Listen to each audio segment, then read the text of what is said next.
მოგესალმებით მეგობრებო, ჩვენ დღეს ვაგრძელებთ კითხვას სწავლას წმინდა მამების გამარტებით. ძველი აღთმა დაბადება თავი 50-ე. მეგობრებო, ვისაც გაქვთ საშუალება, თქვენს გახსენით, გადაშალეთ წიგნი და ესე იგი თვალი გააყოლეთ ტექსტს, იმიტომ რომ კარგად უფრო აღიქვამთ, კარგი გასაგები იქნება და მარტივად ესე იგი, ესე თქვა, ჩაგიჟდებათ გონებაში და როდესაც თვალს თვითონ კითხულობ და უსმენ, უფრო მერწმუნედ კარგი არის და უფრო სწორი არის და უფრო ესე იგი ნამდვილად და ასევე მე მარტივ ენაზე ვსაუბრობ, კითხულობ და ესე იგი გამარტებაც შევარჩიე სხვადასხვა დახმარების პროგრამებით და ამიტომ აქედან გამომდინარე დასვით შულებსაც მოასმენიეთ, პატარებსაც და ეს არის უდიდესი მადლი და აქვე რა თქმა უნდა მინდა გთხოვოთ რომ გამოიწერეთ არხი, რადგან დაახლოებით 70-72% უყურებს გამოწერვის გარეშე და დიდი თხოვნა მაქვს რომ გამოიწერეთ და ესე იგი ასევე გაუზიარეთ ეს ვიდეო, გააზიარეთ სოციალურ ქსელებში და ესე იგი რომ ბევრმა ქართველმა მოისმინოს ჩვენი საზღვარგარეთ ცხოვრობს, ვინც საქართველოში ასევე უსინათლოებაც რომ მოისმინონ და ვის აქვს სმენის პრობლემები, შეუძლიათ წაიკითხონ, მე ყველა ვიდეოში მაქვს ქართული ტიტრები. დიდი მადლობა ღმერთმა დაგლოცო და გაგახაროთ. ძველი აღთმა დაბადება თავი 50-ე და ჩვენ ვიწყოთ პირველი მუხლიდან. გადაემხო იოსები მამას, დასტიროდა და კოცნიდა. უბრძანა იოსებმა თავის მსახურ მკურნალებს შეემურვათ მამამისი. ეფრემ ასური ამბობს რომ გამარტავს რომ იაკობის დაბალზამება ესე იგი ეს არის ეგვიპტური ტრადიციის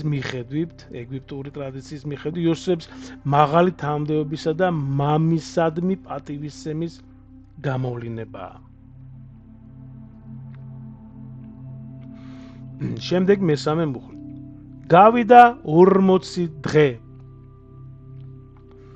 დასტიროდა მას ეგვიპტე 70 დღეს. ესე იგი გრიგოლ ნაზიანზელი ამბობს ეგვიპტის მიერ ნახეთ ეგვიპტის მიერ იაკობის 70 დღიანი გლოვა მეგობრებო მისი ესე იგი მისი გლოვა როგორც პატრიარქის ნიშნულობისა და იოსების გავლენის აღიარებაა. შემდეგი ელაპარაკა იოსები ფარაონს სახლს მამაჩემა დაგვაფიცა თქვა ფარაონმა წადი და დამარხე მამაშენიო. ესე იგი ახეთ იოსების ესე იგი თხოვნა მამის ანდერძის აღსრულების ნებართვა მისი მორჩილებისა და ღვთისნებით მოქმედების გამოვლინებაა. ფარაონის ნებართვა იოსების პატივისცემისა და ღვთის განგებით მისი ოჯახის მხარდაჭერის ნიშანია მეგობრებო. შემდეგი წავიდა იოსები მამის დასამარხავად, ხო? ესე იგი ამბროსი მედიოლანელი ამბობს რომ დიდი თანხლებით იაკობის დამარხვა ხაზს უსვამს მის მნიშვნელობასა და ეგვიპტის მხარდაჭერას ისრაელიანთა მიმართ. ხო, ისრაელიანთა მიმართ.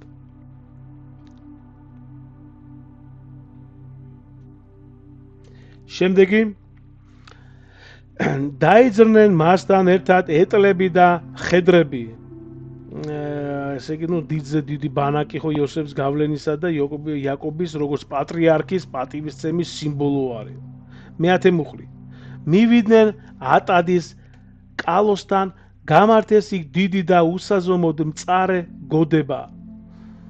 ეს წმინდა კირილი ალესანდრიელი ამბობს მეგობრებო რომ 7 დღიანი გლოვა ეს ესე იგი ატადის კალოზე იაკობისადმი ღრმა პატივისცემისა და ღვთის ხალხის ერთიანობის გამოვლინებაა. შემდეგი იხილეს ქანაანელებმა გლოვა ეწოდა ამ ადგილს აბელ მიცრაიმი.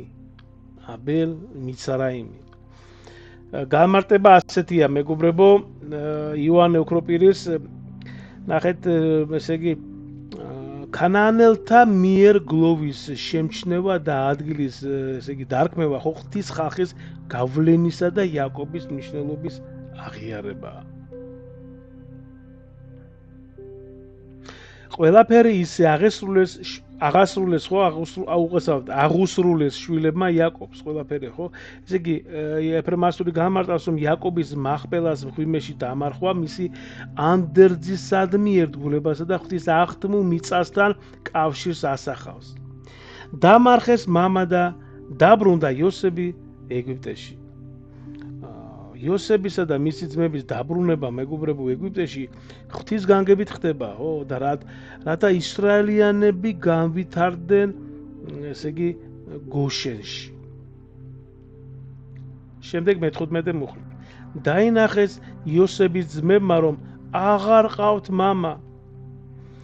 შეუთვალეს იოსებს. მამა შენმა დაგვიბარა, შეუნდეო ცოდვაო.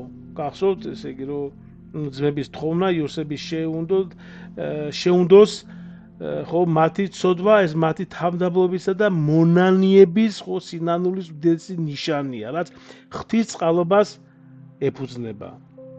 გამოვიდნენ ძმებიც დაემხნენ მის წინაშე. ამბროსი მედელვანელი ამბობს რომ ძმების მორჩილება იოსების წინაშე ეს არის მათი სრული დანებებისა და შერიგების სურვილის გამოხატვა, ხო? შემდეგ მე-19 მუხლი. ნუ გეშინიათ, ღმერთი ხომ არა ვარო?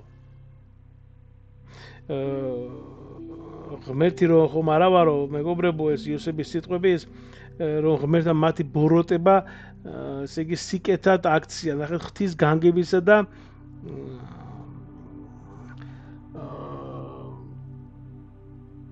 ღვთის განგების და მისი ესე იგი როგორც მხსნელის როლის აღიარებაა.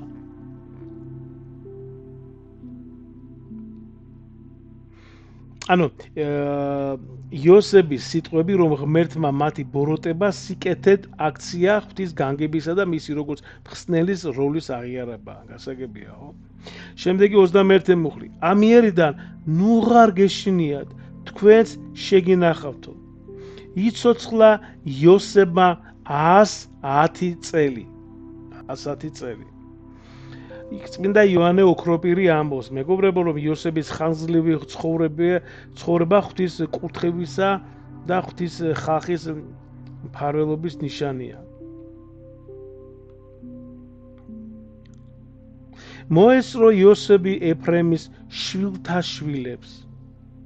ეფრემასური ამბობს, რომ იოსების მიერ თავისი შვილთა შვილების ხილვა ღვთის აღთმის გაგრძელება რა თქმა უნდა და მისი მოდგმის გამრავლებას ასახავს.